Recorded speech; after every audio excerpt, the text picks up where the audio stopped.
Les gens sont emportés par les émotions d'une part et je pense même qu'il y a quelque part de la manipulation des adultes.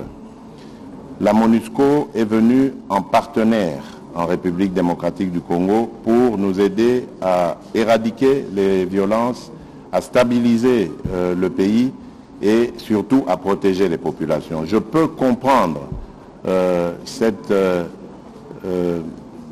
expression de colère, de ras-le-bol vis-à-vis des violences qui se font, mais ce n'est pas la MONUSCO qui en est responsable. Cette violence, elle est aveugle, elle est lâche et elle est sournoise. On ne la voit pas toujours venir. Ce n'est pas la MONUSCO qui la suscite.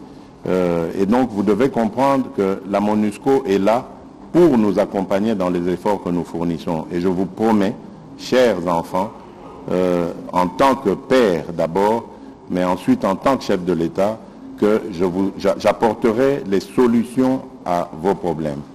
Veuillez regagner vos foyers et ne vous laissez surtout pas manipuler par des adultes qui, eux, ont un but qu'ils recherchent, un but politique à tout cela. Voilà ce que je peux dire à ce sujet. Je vous remercie. Monsieur le Président du Conseil européen, merci. Il y avait un volet qui vous était concerné. Merci beaucoup. Monsieur le Président, je souhaiterais commencer par vous remercier de votre hospitalité, de la qualité, de l'intensité des échanges que nous avons eus. C'est l'occasion pour moi, au travers de cette visite aujourd'hui à Kinshasa, de dire le soutien que nous voulons apporter aux institutions, à votre engagement pour relever les défis auxquels collectivement vous êtes confrontés. Nous avons eu l'occasion, en effet, d'adresser cette importante question de la sécurité, notamment la sécurité à l'Est. Ce n'est pas la première fois que nous échangeons sur le sujet et je veux dire l'engagement de l'Union européenne et des États membres européens en parfaite coopération, en parfait dialogue avec les autorités de la RDC pour voir de quelle manière on peut apporter de différentes manières une capacité de faire avancer la sécurité, la stabilité, faire reculer les violences sous toutes les formes. Nous sommes exactement dans la même démarche, celle qui a été exprimée par le Président. Ça suppose aussi de coopérer avec les institutions internationales, notamment les Nations Unies et notamment la MONUSCO. Et certainement, les États européens sont prêts aussi à soutenir toutes les démarches qui visent à faire en sorte qu'il y ait des résultats qui puissent être engrangés pour faire reculer la violence et faire en sorte qu'il y ait davantage de sécurité et davantage de stabilité. Deuxième question. Bonjour, c'est Billy Van Lutumba de Radio Okapi.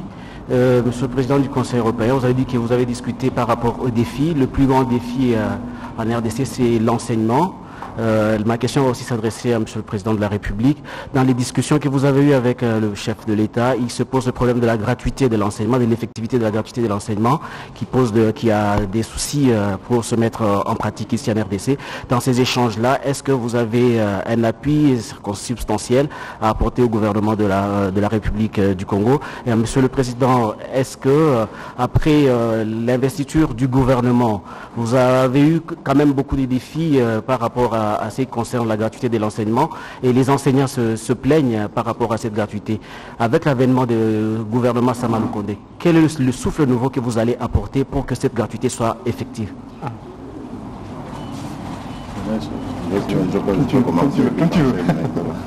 Bien, merci. Comme vous le savez, la gratuité de l'enseignement est un des piliers de mon programme, de ce quinquennat, et j'y tiens particulièrement. Vous savez que c'est dans des conditions difficiles, quasi impossibles, que nous l'avons lancé en 2019. Malheureusement, nous avons connu un ralentissement de la mobilisation de nos recettes avec cette pandémie, mais ça ne nous a pas découragés pour autant, et surtout, nous avons été encouragés par les appuis budgétaires qui nous ont été octroyés par les institutions financières, FMI, Banque mondiale, et cela nous a davantage encouragés. L'avènement de ce gouvernement va nous permettre de mieux nous focaliser sur le secteur en question, la gratuité de l'enseignement, en mobilisant davantage de moyens. Et on a vu, avec les procès que vous connaissez, que des moyens ont été détournés, des moyens congolais, des moyens mobilisés par l'État congolais. Donc ça veut dire que nous ferons davantage attention à cela. Et avec ça, nous allons déjà arriver à remédier à certains besoins. Et nous comptons toujours sur ces appuis budgétaires qui vont nous permettre donc de boucler le budget. Bien entendu, il restera encore beaucoup de choses à fournir. La qualité de l'enseignement lui-même a pris beaucoup de retard, a perdu en valeur.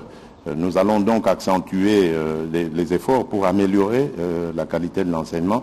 Nous allons aussi faire des efforts pour multiplier les infrastructures scolaires parce que malheureusement, cette mesure qui était tant souhaitée par le peuple congolais a eu aussi des conséquences, c'est d'avoir des nombres incalculables d'enfants dans les classes. Donc nous allons aussi aller dans ce sens.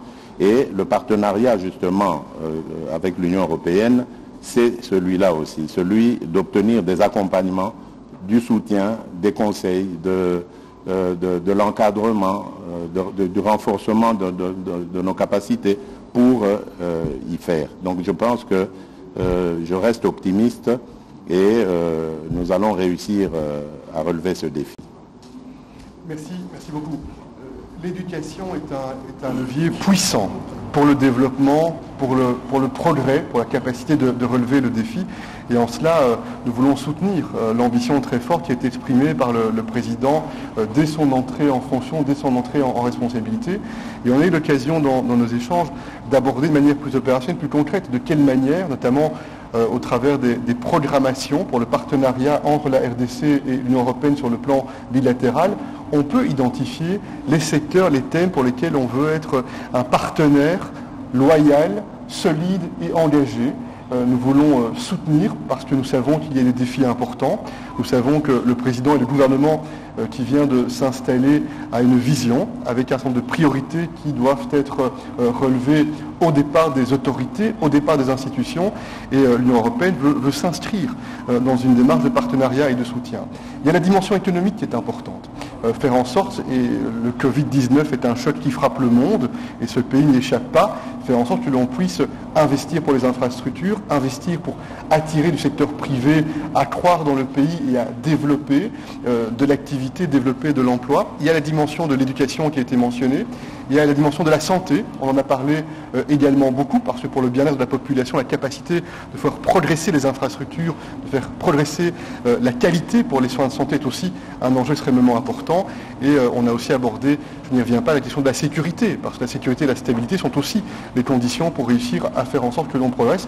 Voilà quelques-uns des axes autour desquels nous avons travaillé ce matin, avec l'engagement de rester étroitement en relation avec les équipes diplomatiques, avec les équipes gouvernementales, pour un rythme régulier, voir de quelle manière nous réussissons à faire en sorte que le soutien qui est apporté, que le partenariat qui est déployé engendre des résultats perceptibles, tangibles pour la population. C'est vraiment ça le sens de la démarche dans laquelle nous voulons inscrire cette relation bilatérale entre la RDC et l'Union européenne. Troisième question, la Voix de l'Amérique. Bonjour messieurs, Anastasie Toudier chez La Voix de l'Amérique, Voice of America. Vous avez individuellement, l'un et l'autre, fait état de votre engagement et de vos préoccupations quant aux questions environnementales. Vous, Monsieur le Président Tshisekedi, quant au trésor que recèle la RDC à mettre en valeur en termes d'environnement, et vous, Monsieur Michel, quant à l'empreinte carbone. Partant, on voit là très clairement qu'il y a une espèce d'alliance objective entre la RDC, et en tout cas potentielle, entre la RDC et l'Union européenne. Est-ce que vous avez pris des engagements, dégagé des pistes? Est-ce que vous avez de bonnes nouvelles sur l'environnement à nous annoncer, étant donné que nous sommes quand même dans le pays qui est qui détient le deuxième poumon du monde? Vous terminez par l'un des arguments que j'ai avancé, justement, celui du plaidoyer pour le Congo, le bassin du Congo, qui a le massif forestier en importance, qui vient en deuxième place au monde après l'Amazonie. Et nous avons toujours l'impression que depuis des années, le monde est tourné plus vers l'Amazonie que le bassin du Congo qui a énormément de potentialité et qui contribue très efficacement à la lutte contre le changement climatique. Et pour ça, nous avons besoin d'accompagnement dans la gestion de nos forêts, nous en avons parlé. Mais également, j'avais plaidé lors de ma participation à la conférence, au sommet sur le changement climatique qui avait été organisé par le président Joe Biden des États-Unis pour l'augmentation de la taxe carbone, parce que nous estimons que cela va avoir des conséquences positives sur ce que nous fournissons comme effort dans ce domaine. Et donc de ce côté-là, soyez tranquilles, j'ai trouvé des oreilles attentives et surtout des défenseurs de cette cause qui est la mienne, celle de faire comprendre au monde que le bassin du Congo regorge du deuxième poumon du monde en importance. Donc nous avons vraiment besoin d'un accompagnement pour lutter contre cette déforestation, pour davantage développer la biodiversité qui va contribuer justement à maintenir le climat. Depuis plusieurs années, l'Union européenne est très mobilisée sur la question du climat, sur la question de l'environnement, sur la question de la biodiversité. Ainsi, l'Union européenne, il y a quelque temps, a pris un engagement extrêmement ambitieux, celui de faire de l'Union européenne le premier continent neutre sur le plan climat. Et dans ce cadre-là, dans le sommet auquel nous avons participé ensemble, organisé par Joe Biden, j'ai eu l'occasion d'insister sur l'importance d'une perspective internationale du prix du carbone. Et dans ce cadre-là, naturellement, nous mesurons parfaitement le partenariat qui doit pouvoir se développer de façon très opérationnelle et concrète entre la RDC et l'Union européenne, en lien avec ses ressources naturelles, en lien avec ses ressources forestières, en lien avec la gestion durable. Et nous voyons bien toutes les difficultés, toutes les contraintes, mais aussi la volonté de s'impliquer. Je disais au président que pendant longtemps, les symboles en termes d'image de cette bataille pour le climat étaient liés à l'Arctique, étaient liés à la banquise. Et c'est effectivement un symbole et une image importante qui nous frappe et qui doit nous mobiliser. On doit considérer que les forêts, et y compris ce bassin du Congo, est aussi un des éléments pour lesquels on doit être mobilisé pour faire avancer cette cause vitale pour l'humanité, faire reculer cette menace climatique, garantir la biodiversité et le faire dans le dialogue, dans le respect de chacun, Et dans ce cadre-là aussi, c'est un des points qui a été identifié afin qu'il y ait ce carnet de route, cette feuille de route commune qui va nous permettre maintenant, au départ des impulsions qui sont données aujourd'hui, de tenter d'engranger des résultats, de faire des pas en avant dans la bonne direction. Quatrième et dernière question, Radio 4. Bonjour, Christian Lusakweno, Top Congo FM. Alors, première double question. La MONUSCO, c'est la mission de l'ONU pour la stabilisation du Congo. Elle a changé de mandat quand la situation s'est améliorée. On a donc mis de côté les missions avec un mandat plus fort, comme ce fut le cas avec l'appui de l'Union européenne de Artemis. Est-ce qu'avec la situation actuelle en Ituri, mais aussi à l'Est, on peut penser à une deuxième mission avec un mandat plus sur les groupes armés? Toujours pour rester à l'est de la République démocratique du Congo, le ministère de l'intégration régionale avait pour mission, avec les pays voisins, de faire en sorte que la coopération, le business laisse le pas au commerce illicite du diamant, des minerais, qui semble être la cause principale de la recrudescence de cette violence. Le prix Nobel de la paix, le docteur Mukwege, avec la députée européenne Maria Arena, a lancé une initiative pour la certification de ces minerais. Est-ce que l'Union européenne ne voit pas là la possibilité de contrôler ce flux de capitaux, de minerais? Est-ce que, en ne s'exprimant pas clairement sur ce sujet, elle ne laisse pas libre voie aux seigneurs de guerre? Merci. Merci beaucoup pour cette question, parce qu'elle va me permettre de donner un message que j'espère très fort sur le sujet. L'Union européenne, les États membres, on est très mobilisés pour engager davantage de responsabilité et davantage de traçabilité. Parce que l'on voit bien les chaînes commerciales, les chaînes d'exploitation, avec un certain nombre de conséquences qui sont désastreuses en termes de sécurité, en termes de tragédie, en termes de négation. des droits humains fondamentaux. Et c'est là pour laquelle je voudrais attirer l'attention sur une décision qui a été prise et qui est entrée en vigueur en début de cette année, en janvier. C'est un règlement qui vise à garantir pour les opérateurs européens la traçabilité et la responsabilité. Et on a évoqué ce thème, notamment avec le président, le Premier ministre, parce que je pense que cette décision qui est prise sur le plan européen va soutenir les efforts qui sont menés par les autorités pour qu'il y ait davantage de transparence, davantage de traçabilité, ramener de la sécurité et de la stabilité par ce biais-là.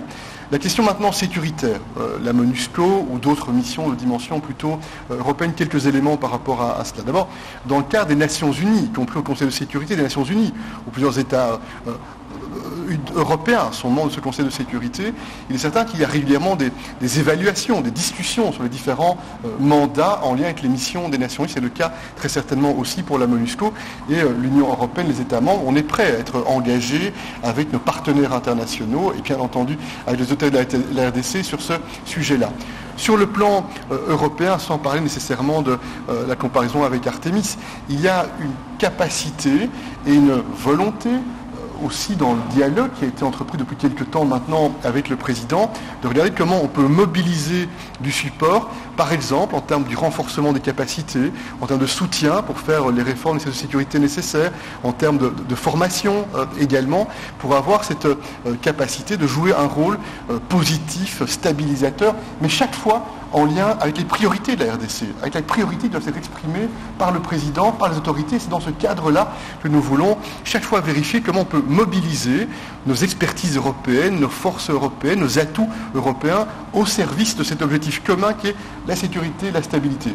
Et puis, on salue aussi les efforts qui ont été faits sur le plan des relations avec les voisins pour prendre en considération cette dimension régionale et ce dialogue qui est engagé pour traiter aussi dans une perspective régionale un certain nombre de situations qui, nous le mesurons bien, suppose que chaque fois que l'on améliore les coopérations en matière économique, en matière politique, on contribue aussi sur le long terme à amener plus de stabilité. Voilà, Monsieur le Président du Conseil européen, Excellence Monsieur le Président de la République, vous comprenez bien que les questions sont nombreuses, mais nous allons nous arrêter là compte tenu du programme chargé.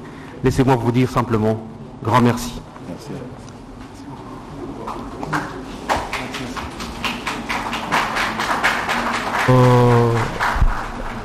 Les interventions du président de la République, Félix-Antoine Tshisekedi Tshilombo, président de l'Union africaine, et de M. Charles Michel, le président du Conseil européen, intervention relative aux préoccupations de la presse ici présente au Palais de la Nation. Et je retiens une chose du président de la République, un message fort adressé à la population de Béni, la population de l'Ituri, la population du sud et du nord Kivu.